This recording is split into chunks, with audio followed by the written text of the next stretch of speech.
Peace, everybody. Welcome to the Vital Hoops Podcast. My name is Fernando Cardenas, aka International XB, and I'm your host. This is episode 13, and our amazing guest today is Marv Fox Jr. Marv is from Detroit, Michigan.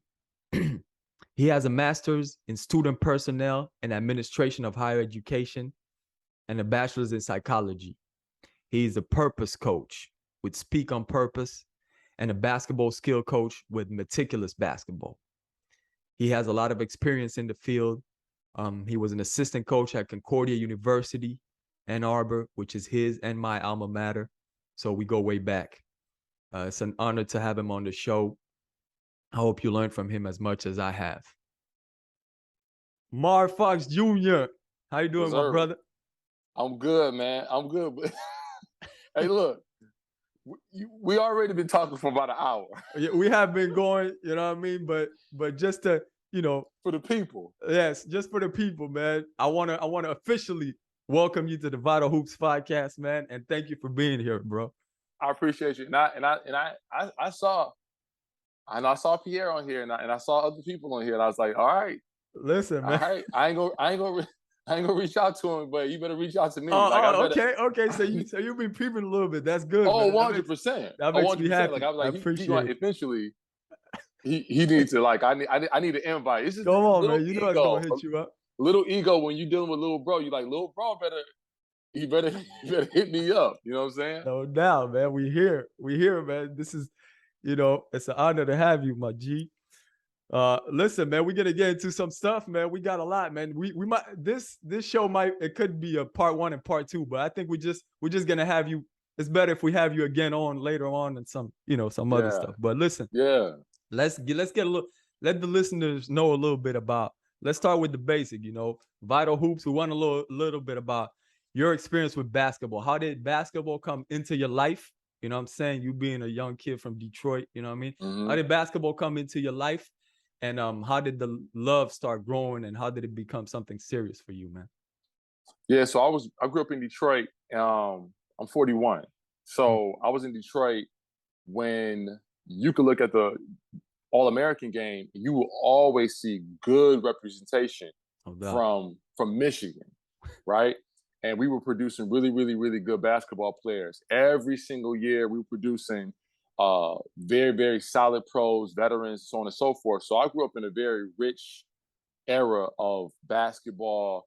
When you talk about Detroit, Motor City, Detroit area basketball. Mm-hmm. So St. Cecilia's. Yeah. Like when that was really the spot, like everybody went there. That was our Rucker. Yeah, you know what I'm saying? Exactly. That's what I'm saying. Yeah, no doubt. I don't know any other historic. All the top ball players out there. Yeah. You got if you're going to really, really make a name for yourself and be that guy, you gotta go there. You got to get busy at all times. No doubt. So anyway, I started playing basketball when I was 13. The gym class that I was in middle school, we would spend a week in the pool, a week in the gym, a week in the pool, a week in the gym.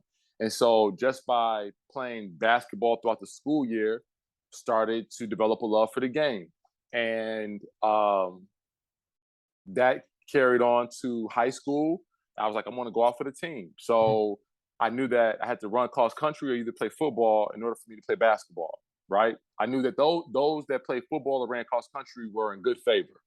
So I was smart enough to run cross country, and I made the team. And I honestly, I think I got beat out by somebody else who was much better than I was. But because I ran cross country and the other person didn't, they showed me love. So I made the JV team. And the funny thing about my career is, as I was developing, loving the game, making sure that I was trying to play at all times, I didn't finish out my high school career because I grew up in an era where it was survival of the fittest, and coaches kind of wanted to make they wanted to make the basketball space as tough and as somewhat verbally abusive as possible in order to see who would come out of this and be, that guy. You know what I'm saying? I feel. So when you're playing with a bunch of young men and they don't have father figures in their lives, maybe they do, but they're not in the house. They're not in the house. The coach is working to be that for these young men. No doubt. I had a father in my home, number one. Number two, I had a God-fearing father. My father was a minister. So the way that coach needed to talk to these kids and the way he needed to talk to me, I didn't need that. Yeah. I didn't need that. I had my high school coach called me a bitch one time, twice, in an effort to kind of toughen me up. Yeah. But I'm coming from a household where my father don't talk to me like that. Right. You dig what I'm saying? So I was like, nah, this ain't for me, man. So my senior year. Did your pops have to come to the school and everything? My pops intervened because he was like, yo, this don't make sense. You know what I'm saying? And so I quit my senior year, but before I quit, I got a chance to visit a college. And again, because I was from an area that was known for producing good basketball talent, and I didn't finish out my senior year, the coach was like, if I can get a Detroit public school student athlete, I can turn that person into something. So as long as I got a good student who comes from this basketball factory, I can turn that kid into something. So I go to a HBCU after I graduate. Now this is how much of a lame I was. I'm in Florida. I'm about 45 minutes from Miami. Where'd you go? What school? A school called Florida Memorial. Okay. So not any. It's an HBCU, but it's not one of it's not like a Morehouse or anything like that. Yeah. So a buddy of mine that I play ball with, he went to Concordia, the school that I would eventually go to, the school that you went to. He went there right out of high school. Okay. So it's spring break. I go home. I go to Detroit. I should be. I'm where everybody going. I was like, I'm going back home. So I went to go play open gym because Concordia's season was done. So I went to go play open gym. I played well enough for the coach to say, listen, if you want to play basketball, you got a home here. So I looked at that open gym like a tryout. Yeah. And I was still a good athlete. I could still run and jump real high, run real fast. Yeah. And that was it for me, man. So I was wait, did you play? You weren't playing at Florida Memorial? Nope. Okay. I was done. Okay, yeah. I'm just hanging out. I play open gyms, play on the blacktop, whatever. But I played, so I got an opportunity to go to Concordia, and because I quit my senior year, I promised myself, no matter what happens, no matter how bad this gets, I am not quitting. Okay. I am not quitting. And I experienced some hard times at Concordia, but I finished it out. And while that was happening, that was developing my love affair with the game. And from that point forward, I graduate. I go into coaching. I think I coached you for about a year, maybe a year and a half. Realized I suck at coaching because I was you didn't coach me officially. When you were an assistant coach at Concordia, I was already gone. You didn't officially coach me at Concordia. I never had you as an assistant. Yeah, I never had you as an assistant. You're right. So so I helped you get in there, but then well, you helped me. You coached me, just not officially. You never coached me officially as an assistant coach. You're right. So once that happened, I realized that.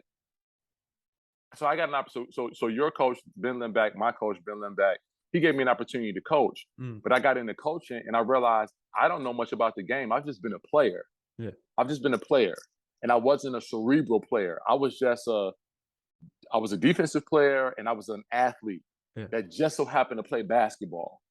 But I wasn't a basketball player. I didn't think the game X's and O's and strategy and all that other stuff. So when he put me on the staff, he gave me a responsibility, and I realized I couldn't take advantage of the opportunity because I didn't think I didn't have a skill set, or I didn't think of the game in a very strategic way, right? Yeah.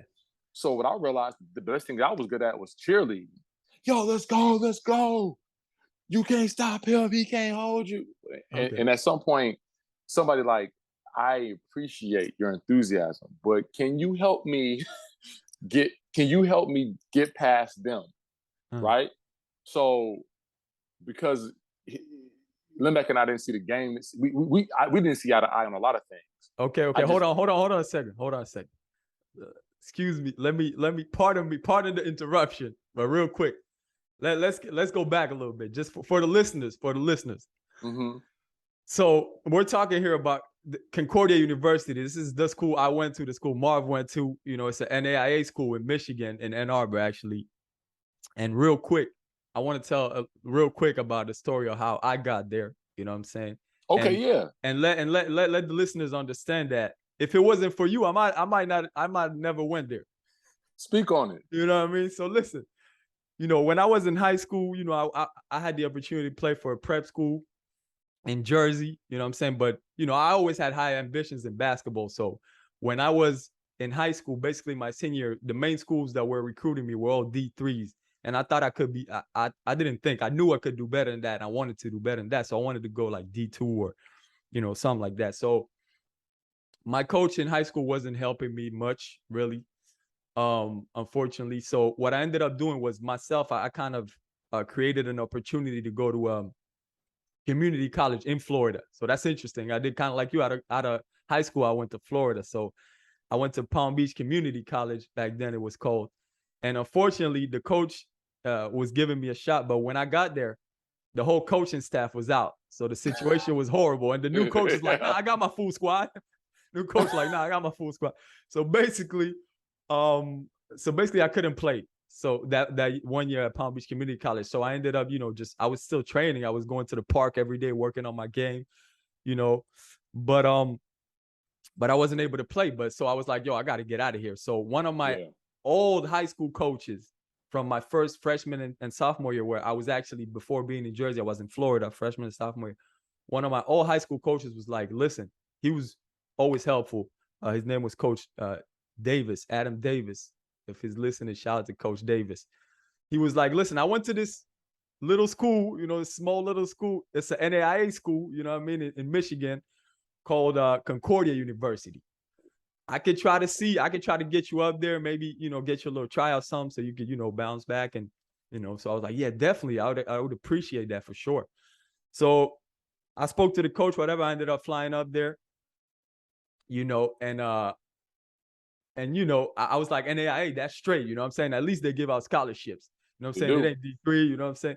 So D3 is not bad. The D3s, they actually find ways. They were like, listen, we can't give you athletic scholarship, but we'll do this, we'll do that. We'll find a way. We'll give you like a international student grant, this and that. But, you know, I was, you know, I wanted to do a little better than that. So I'm out there, and, you know, the coach, obviously, for those who know how I play, I've always been like a hustle player. So, you know, the coach, I'm going in. I'm like, yo, this is life or death out here.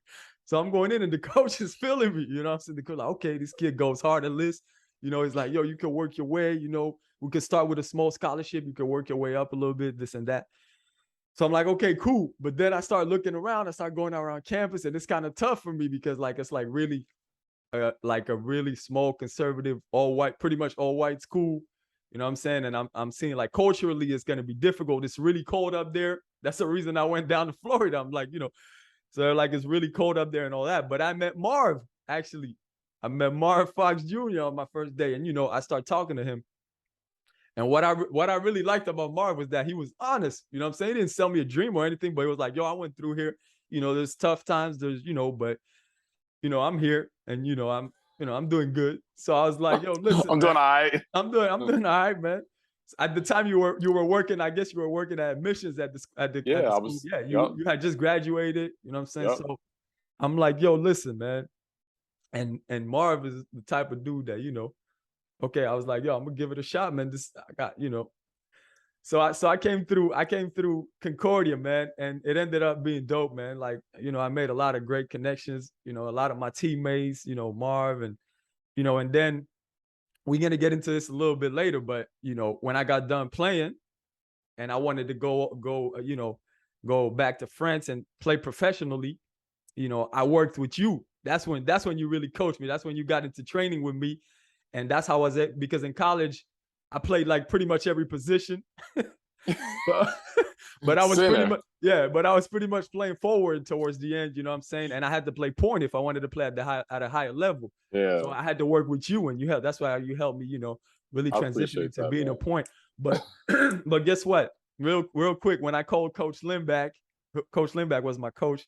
When I called him like a few years after, like, yeah, coach, I'm playing pro, I'm a point guard now, yo. So I was like, coach, can you believe it? Like, I'm a PG. He was like, yeah, I always knew you could play point, man. You had great handle and everything. I just needed you at the 3. I was like, man, that was funny, man. But yeah, just to let the listeners know a little bit. But let's get back to your story, man. You were talking about how, when you got a chance to be on the coaching staff and you were enthusiastic with the players, right? Yeah. You were enthusiastic with the players though. And everything, but no coaching skill set. So yeah, no coaching skill set. It just be like a player who cannot play. Okay, a great cheerleader. Like, so I'm like coaching.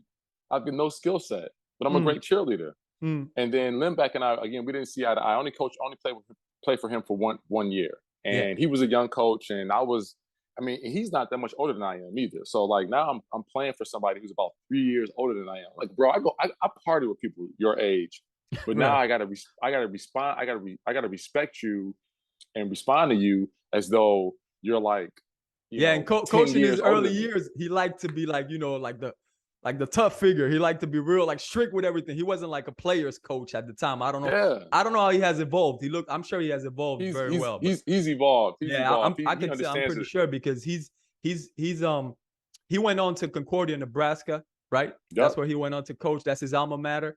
And he's done great things. It's looking like he's doing great out there. So shout out to he's Coach evolved. Lindback. Yeah, shout out to Coach Lindback. He's evolved. Yeah. And so anyway, man, so I get ghosts, but at that time I started training basketball players. I had my mentor. He said, I want to run my own basketball AAU team. We're gonna call it Yes Lord. Yes Lord. And Lord was an acronym for leadership, offense, rebounds, and defense. Okay. Yes Lord. So we hold tryouts. The response we got was underwhelming. We didn't get a lot of talent. And then there's a parent who said, do you do training? And so I'm like, sure I do. You jumped on the opportunity. But I was like, sure I do. Yeah. So I started training this kid, and his name is Jordan Rodriguez. His name after Michael Jordan. Jordan Rodriguez. His father's name is Julio. And this was my first client. I started training this kid, and immediately I realized I suck at training. I'm terrible. I have no clue how to develop talent. Okay. But I loved it. But I knew I sucked at it. But I loved it though.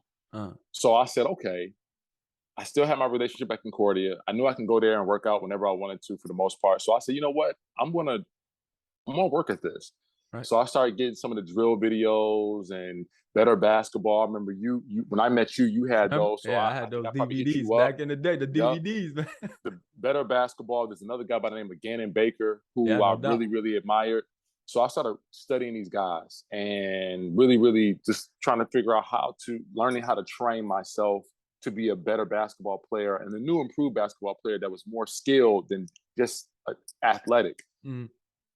I do this for a long time, man. I have my fair share of bumps in the road, but I'm getting into park and rec departments, and I'm getting into gyms, and I'm running my own camps, and I'm doing collaborative work with different organizations and things of that nature, different AU programs, so on and so forth. So every month, every year, every season, I get a little bit better. I get a little bit better at my craft. I learn a little bit more. I'm starting to expand my my client base. I'm training people one-on-one. I'm doing group work, and I'm getting all these different experiences that are helping me to really establish myself as a basketball skills coach.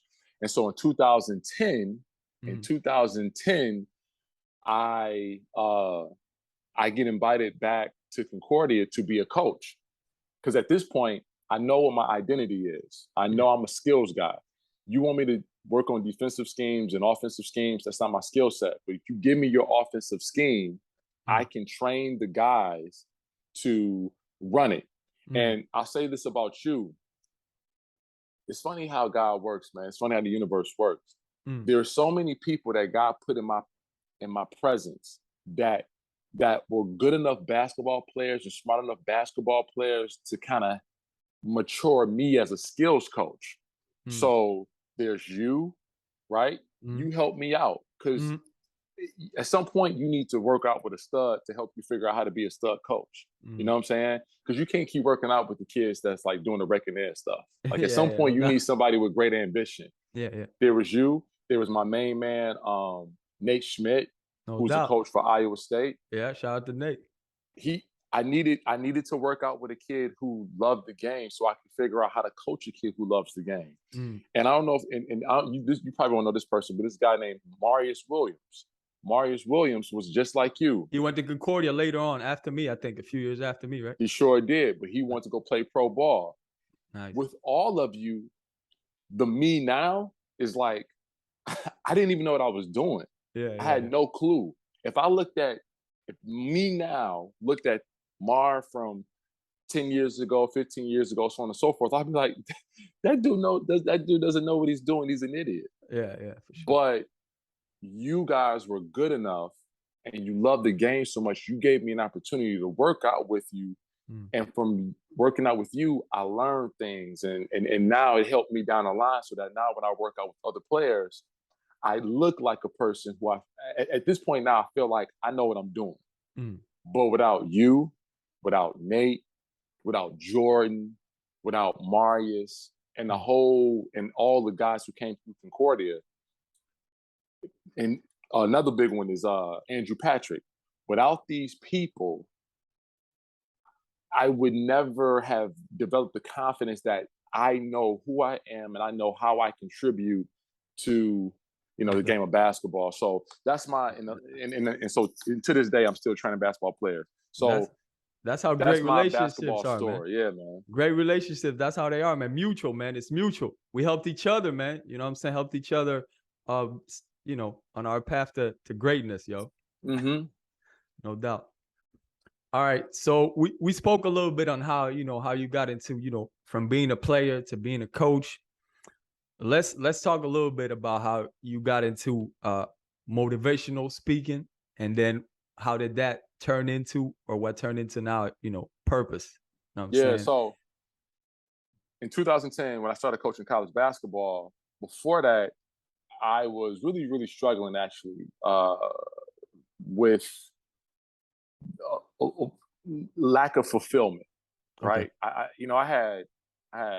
I was doing good work. I had an awesome job in terms of helping people go to college. That's awesome, right? Yeah, that's dope. You're helping families you helping first generation students go to college, and you're settling the waters for a lot of these families, saying, listen, it's gonna be okay. And I'm gonna be here with your kid, they're gonna be all right. You know what I mean? So I'm doing that work professionally. I'm training basketball players, so I'm working on becoming an entrepreneur. So I'm learning what it means to have something that is your own. So that's working out for me. Got beautiful friendships, beautiful relationships from top to bottom, man. Just like a lot of good people around me that care about me. And then I got my mother and my father in my life. So that's working for me. And I got a girlfriend that cared about me. So it's like, what is there to be upset about? Right. But I felt like I wasn't doing what I was built to do. Right. So I started reading a lot of books about, positivity, positive thinking, so on and so forth. And I needed that. But at some point you read enough of those books, they all start saying the same thing. Right. They all start saying the same thing. And what ends up happening is there's a lot of people out there that are positive, but it's called toxic positivity, where when people are really going through things, you just like, I know your leg is broke, but the sky is blue. It's like, listen, dude, but my leg is broke and I can't do my job, and it's going to impact my money. It's going to impact my rent. It's going to impact the way I feed myself. It's going to impact my family. Don't talk to me about the sky is blue, right? And that's what I was becoming. That's what I was becoming. Okay. So I started coaching in college. I started coaching college basketball in 2010. This is like my second stint, but now I know what I'm good at. But I've been reading all these books. So I was always, dropping knowledge, giving somebody a quick pep talk to help them kind of get through a tough time. And then I got an opportunity to start talking to the team before they went out on the field, before they went out on the court on game day. Okay. And there's when I started realizing, like, wait a minute, I got a couple of bars, right? And right around this time, you got social media starting to blow up. So you got Twitter, you got Instagram, Facebook was already out, but these were platforms where you could kind of test the waters and figure out, me personally, where I could figure out if this message resonates with anybody. Yeah, no doubt. So I'm doing a little bit of social media. I'm doing real work. Like, I'm giving a motivational speech. It's only probably 90 minutes long, but I'm doing it before these kids go out and play. And every now and then you hear somebody say, man, you said that on Wednesday, it's Saturday. You said that on Wednesday, man, that stuck with me. So now I'm like, you know what? Maybe some of what I have to say might be powerful. It might be useful. You know, let me keep working on this stuff.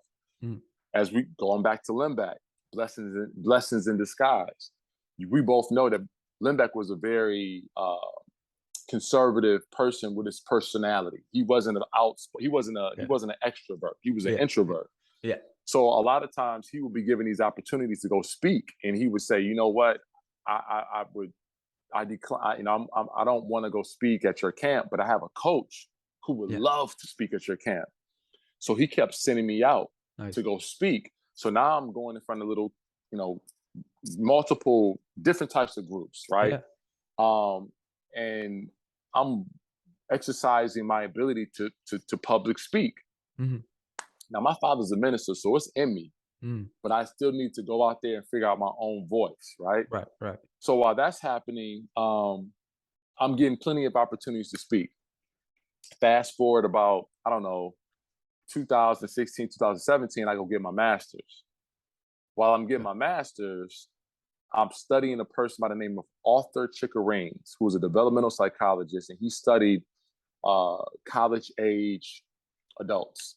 And I stumbled upon this discovery that college students around their sophomore and their junior year, they start searching for two different things: identity, right? So you're looking for different groups to help you figure out your identity. So you got people who are like, I'm a weight room guy. I'm always in the weight room. I thought that was younger. I thought that was like high school. It might vary, but I guess it may vary. But you know, he's studying, you know, college age folk. So he said he discovered that around the sophomore year, people start looking for identity. So that freshman year in college, you're just like taking it all in. You're just taking it all in, and you're kind of working through your independence. That sophomore year, you're like, okay, I know how to be independent now. I'm comfortable. I know where everything is now. Where's my crew? Where's my crew? Simple, where do I belong? Simple and plain. Where do I belong? And then your junior year, you know that next year you out this boy. So now you're now you're looking at it like, what was the last 3 years about? How was it impacting what I am and what I should be doing? Like, how do I take everything that I've been through and now use it in an effective way?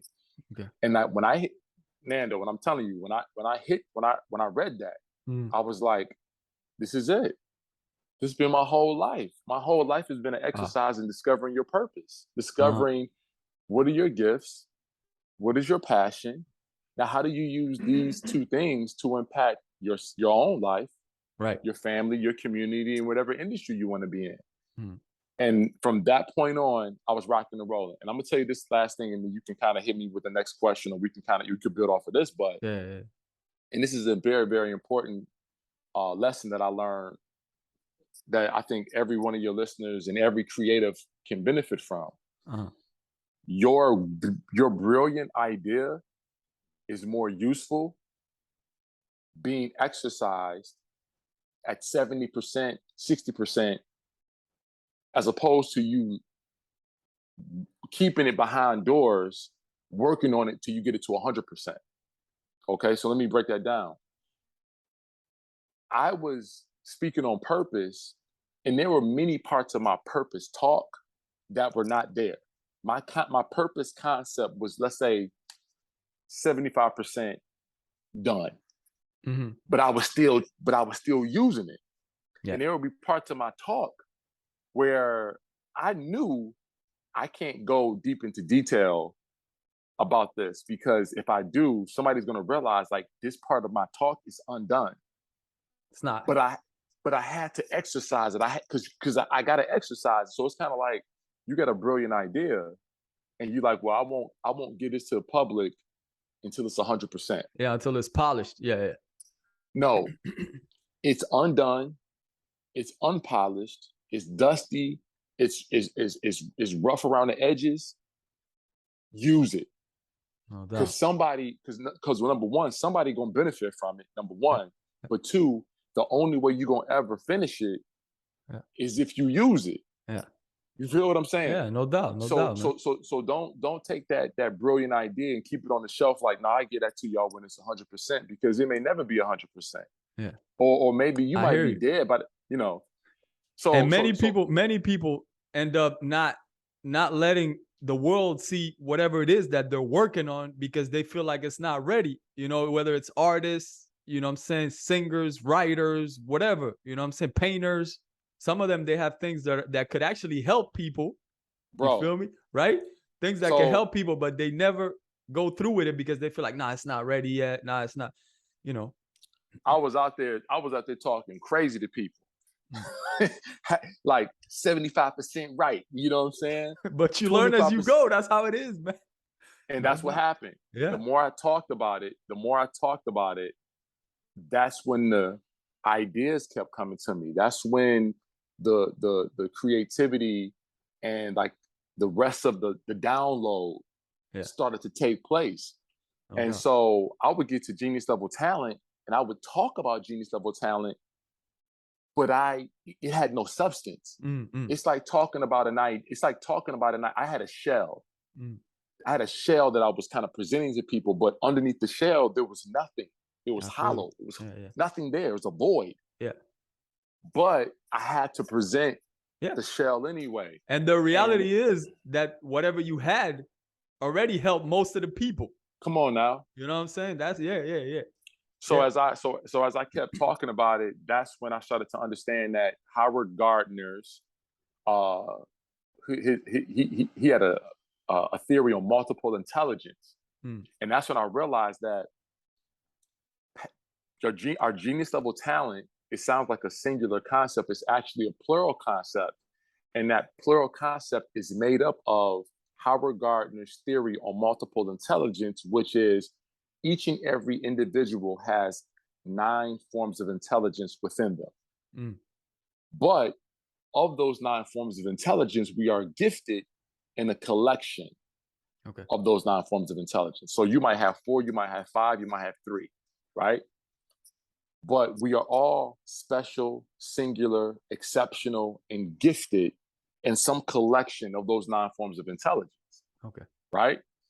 It's up to us to figure out where we gifted. And once we figure out where we gifted, that becomes our genius level talent. So our genius level talent is a collection of gifts.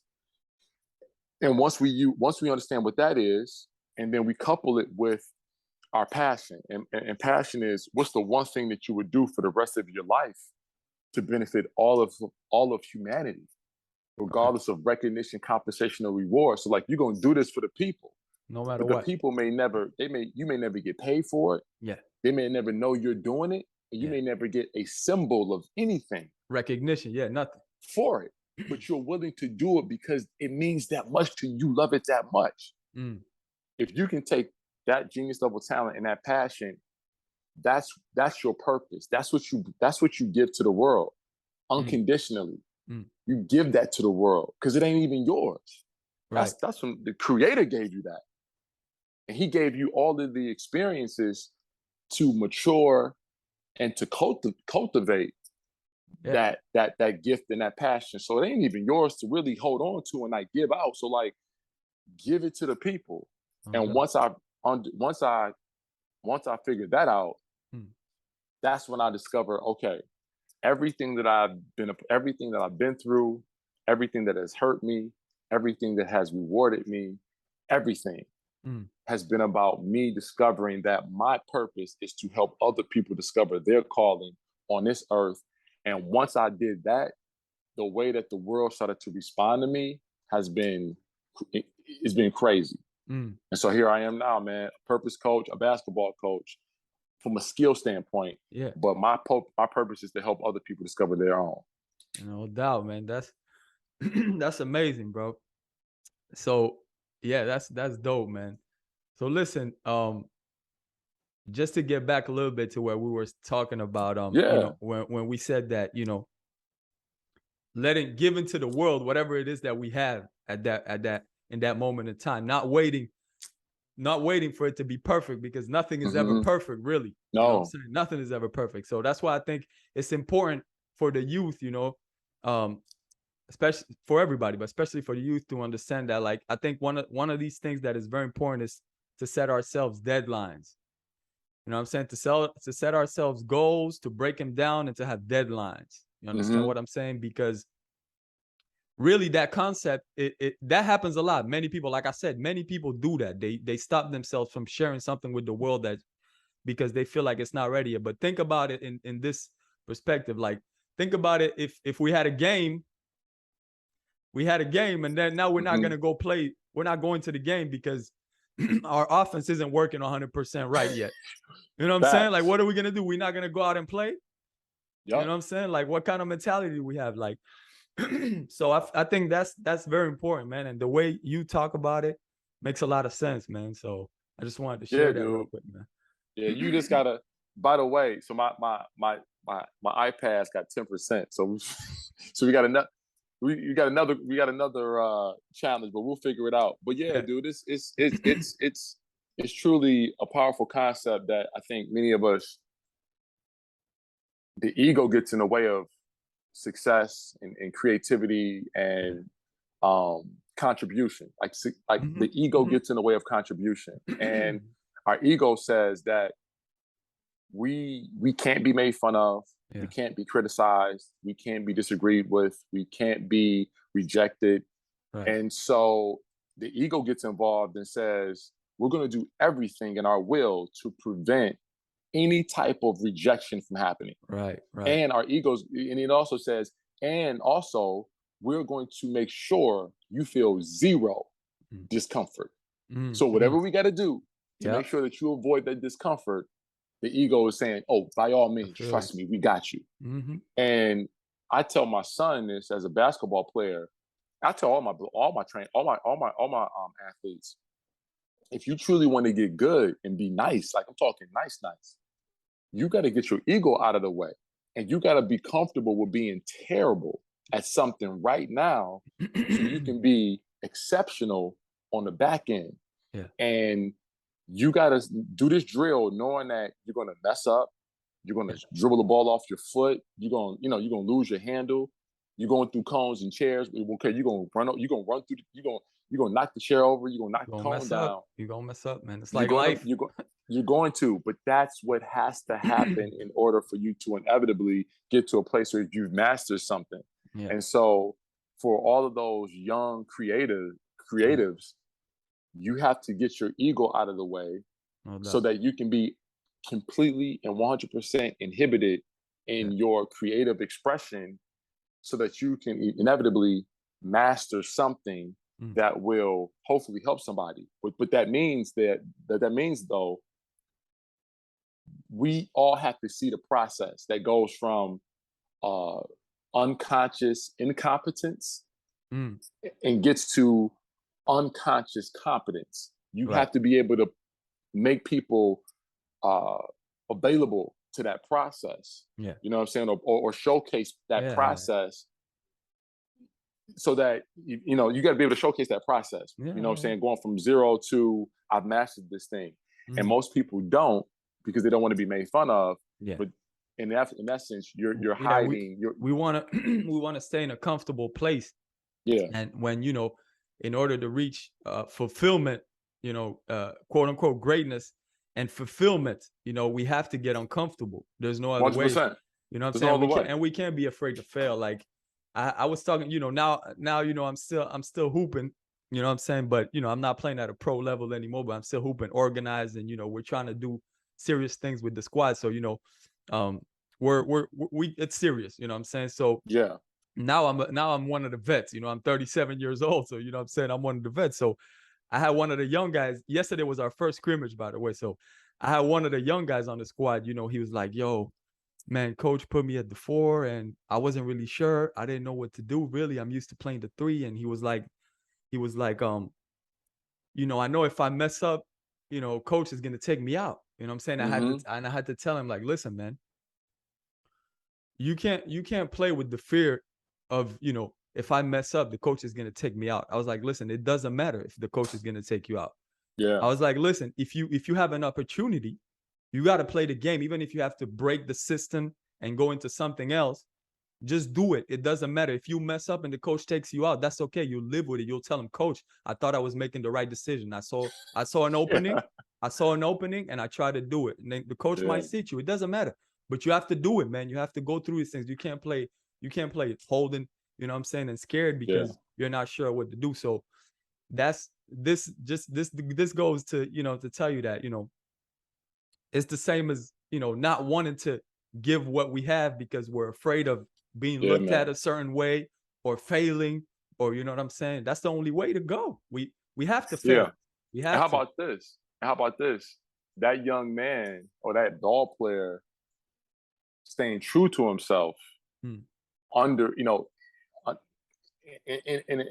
a pressured field environment. That's why basketball and that's sports in general is so awesome, because it provides all these natural consequences, but there's so many parallels that you can take from sports and then you can apply it to life. But no doubt. I see so many people who they come into an opportunity and they leave their true identity, right? Which is they leave their genius level talent out of the room. Right? They leave who they truly are out of the room, and they try to impress somebody with a false identity. You dig what I'm saying? So like this ball player is like, well, I could do what I do. I could do me and be the instinctive me, the authentic me. I could do that and kind of play around with risk, being who I really am, and see where that leads me, right? Or I could try to be what somebody else wants me to be. Now, if you fail doing you, there's a good chance that somebody might be like, okay, you took the L, but that kind of made sense. Right. Okay, let's see if we can figure that out. But it's really bad when you fail being somebody else. Right. Because now they didn't even get a chance to see the real you. Yeah. So now you're just a clown. Now you're just a clown. Yeah. So it's like in life, man, it's like I tell people, like, figure out what your purpose is and bring that undone product bring that into the room with you. Yeah. Because even if it's undone, it's authentically you. It's you. It's undone, but it's still you, and it still got some value to it, and people can still, be inspired by that. No doubt. But when you go into the room and you try to be somebody else, you try to adopt somebody else's skill set. You trying to be somebody that you're doing all this work to try to be somebody else, and then they still reject you. They probably reject you because it'd be like, listen, that ain't even. You look terrible, right? And then you're like, but no, this isn't even the real me. Now you look like a clown because you came in here dressed up with makeup on and a big red nose. And they're like, dude, I don't even want to hear about the real you. Nah, I'm done.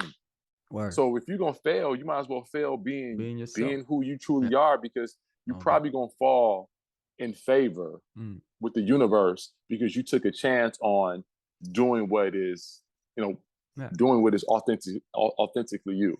For sure, man.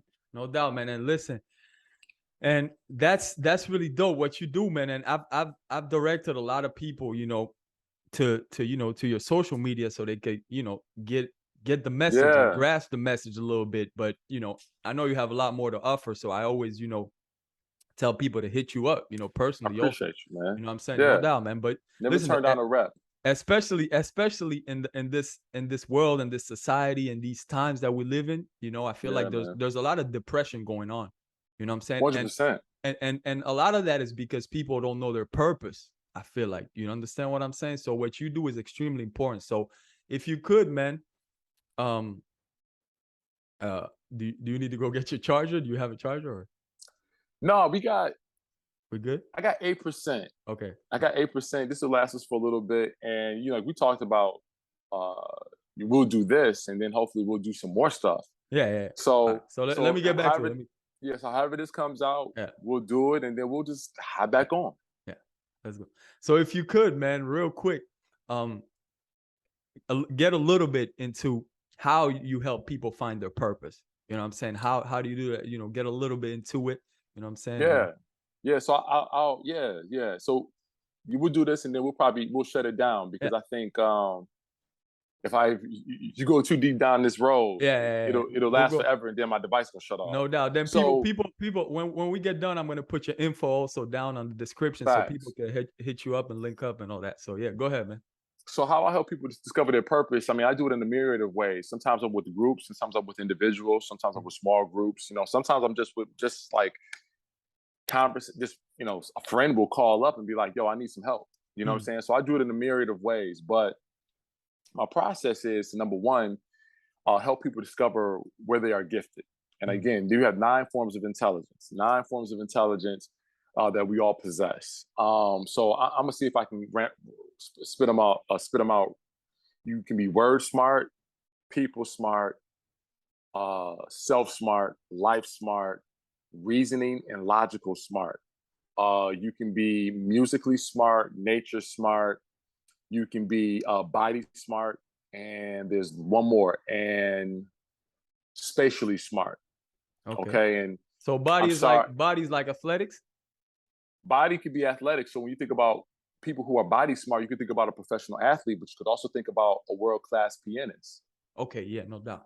And could you have a combination of those two? You could have a couple combinations. Yeah. So I'll just go with you. Yeah. I'll go with you right now. Okay. Right. So you are word smart. I know you word smart because you trilingual. Right? You word smart. But how about this? You word smart because you're also a recording artist, and you use your words to speak to people. You use your words to impact people, to affect people, to inspire and motivate people, to educate people. Right. Not everybody's able to use words effectively and efficiently. Some people will give you a message, and they gotta have you in a room for hours upon hours upon hours to help you understand a simple concept, because they don't know how to use their words properly. But there's somebody who can take a very, very complicated concept and make it incredibly comprehensive, very effectively and efficiently. So you are word smart. I think you have a very good understanding of people. You've always understood people. And I could tell by all the different people, all the different social settings you've been in, right? You've been all over the world, man. You've been all over the world. You've talked to so many different types of people. You understand people. Now, how that plays out, it plays out in your art, but it also plays out just in your general conversation. You understand how to meet somebody where they are. You understand how to read body language. You understand how to empathize. You've always been good with people. And even at Concordia, I might see you with this group of people, and this group of people has a certain profile. Then I might see you with this group of people. They got a whole different profile. No doubt. Right? Now you with this other third group of people. They got a different type of profile. So you've always been good with people. I think you've always been good.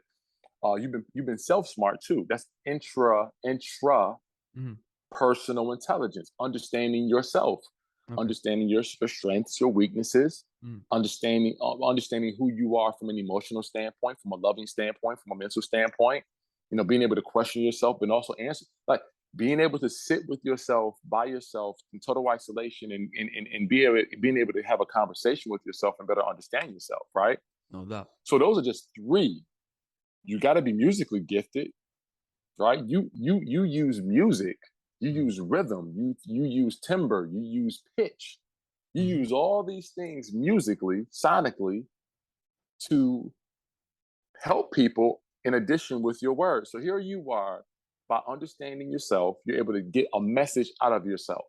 You're able to use your words to then communicate with people that you understand. So you understand how to communicate with those people musically, and then you're able to, verbally, but then you're able to add music to it to take that message and make it sound cool, make it sound dope, make it's good enough to dance to, but then it's also good enough to fight to and protest to. You know what I'm saying? And look, I even got to the physical part, the body part. You play professional sports. Now, how does your physical expression impact your ability to communicate? I would imagine when you're on stage, you're not standing there still. Right. But there's some way in which you're communicating to people with your words, but also with your physical actions that make people say, I believe in this message and I believe in this person with this microphone in their hand. So that's what I do for a lot of people. I help them figure all that out. So I ask them questions so that they can qualify for themselves who they are. Right. And I am not telling you what you are. You're figuring it out. I'm giving you the questions so that you can tell me who you are. Right. And that's more powerful. There's a lot of, I got 5%. There's a lot of people who take a lot of inventory, like these surveys that help them to figure out, who they are, right? This is your intellectual profile, your personality profile, so on and so forth. But what ends up happening is you read that and then you start to live according to what was told about you. You feel me? Yeah, no doubt. So like, here's my you look, you read the Zodiac profile, right? And then you start living according to that profile. That these profiles can't honestly account for everything that you've been through, right? No doubt. So with that being said, it's more important that we acknowledge and identify who we are, because we can account for everything. I've been through this, I've been through that. Yeah. Now I can add that to my profile. So when I talk to somebody about who I am, I can take everything that I've been through and articulate it to you in the most authentic, most complete, and honest way. Okay. So when I'm helping people figure out their genius level talent, and I think I'm gonna say these last two things, and I think we should shut it down because I don't want the device to shut off. I ask people, I help people. I tell people that your genius level talent is inspired by three things. It's inspired by where you come from, who you come from. So where you come from is your environment. Who you come from, DNA. We pass along spirits to our, throughout the generations. We pass along love interests. Word. I love this. I love music. My daughter loves music. My son, he's 6. He loves music. My son doesn't love music. That's okay, but I think he loves the game of basketball. I pass that down to him. So we pass skill sets and we pass love interests down to our kids. And so we pass that along through the DNA. So that's the environmental piece, that's the DNA. And then there's sometimes when you can look at somebody and you're like, you don't look like anything that you come from or anybody that you come from. So why do you show up this way? You'd be like, that's God. That's God. God made me this way. Right. Your parents don't play music and you don't come from a musical environment, but you're a brilliant musician. Where did you get that skill? God gave me that. So I help people look back at their environment in their bloodline and to figure out where they get their skills, where they get their talent from, right? Their giftedness. And then we qualify it by looking for these three things in each gift.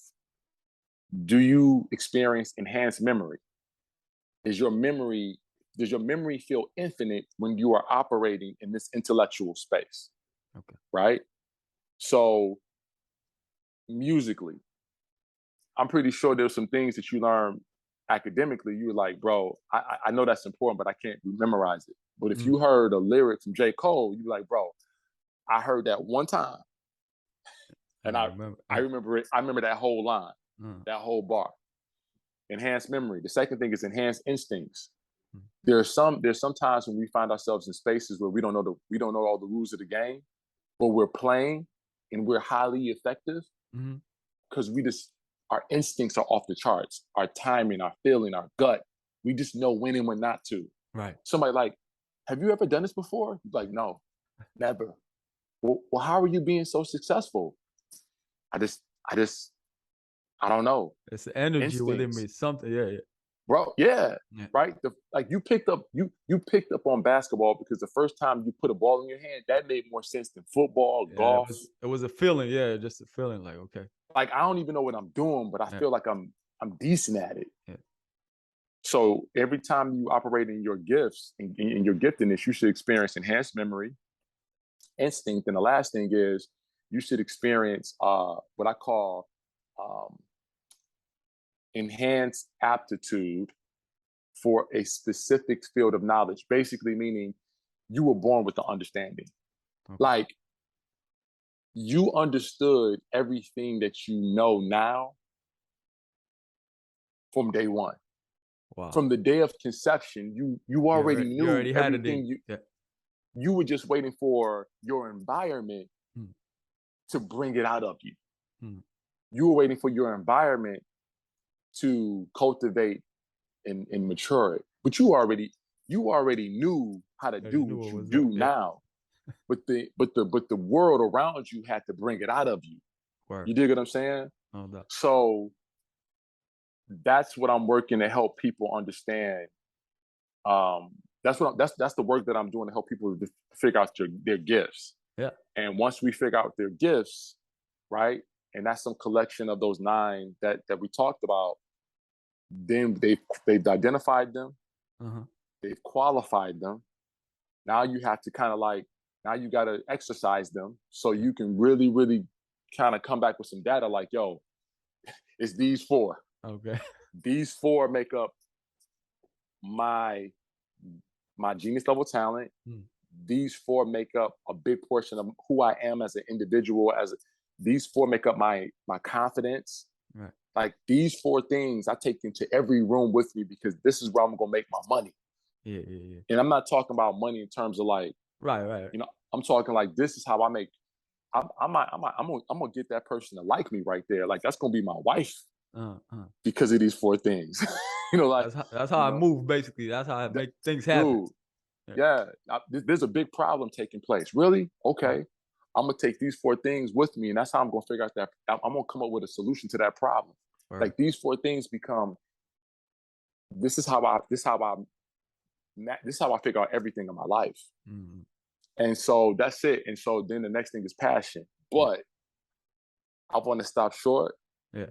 I got 3% on my device. I want to stop short, and I want to come back and talk about passion because I think that's a whole podcast by itself. We'll definitely have you back on, my brother, man. And I encourage the listeners to go check out my brother Marv Fox Jr. over here, man. Purpose coach. Yes, sir. And also, if you're around the Michigan area, and not just Michigan, man, go ahead and travel and go see him if you want to get your game up, man. Meticulous basketball skill training. Yo, I'm telling you, man, he'll get you right. Marv will get you right, man. So no doubt. So, all right, my brother, thank you for being on the Vital Hoops Podcast, and we'll have you back on, man. No doubt. Yeah, I want to be the big bro that, every so often we just wrap it up, we chop it up, and and we just catch up, man, and we continue to talk about purpose, spirituality, love, and mentality, and how it plays how it kind of shows itself in all things that we do and that other people do, because I think this message is a message that people need to hear. We talk about purpose and depression. If you have a reason to get up every day and work for something bigger than yourself, it helps you to bypass those dark days that can lead to devastation in the lives of many. And so I think we definitely need to talk about purpose as much as possible. All right. This was a great one. Purpose. Touch on purpose with the purpose coach Marv Fox Jr. And I encourage all of you to go back and listen to this episode a couple times so you can really catch the jewels. You know what I'm saying? But before I go, I want to do it as always here on the Vital Hoops Podcast, book recommendation. On episode 1, if you haven't seen it yet, please go back and check it out. Episode number 1, Health is Wealth, featuring my brother Pierre Jacobs. Pierre's book recommendation was Become. Become is a book written by Marv Fox Jr. our guest that we had on tonight.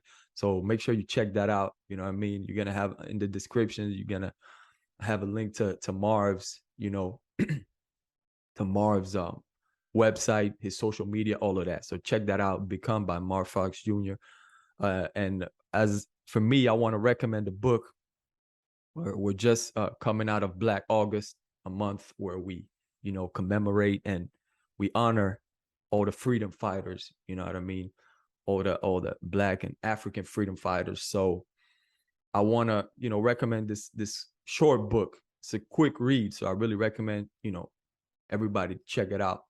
It's by Malcolm X. It's called Malcolm X Talks to Young People. Really check that out. It's a quick book. Malcolm X Talks to Young People. I have it right here. I recommend everybody to check this out real quick. And that's it. I want to thank you all for listening to Vital Hoops, for checking us out and supporting us. Those of you who are sharing, I really appreciate it, truly, because, you know what I mean? That's what we do it for. And make sure you like, subscribe, all that good stuff. Follow us on Instagram at Vital Hoops Podcast, Facebook, Vital Hoops. Check us out on Twitter at Vital Hoops Pod. And you could also reach us by email, vitalhoopspodcast@gmail.com. Appreciate the love. Vital Hoops is for the culture. Peace.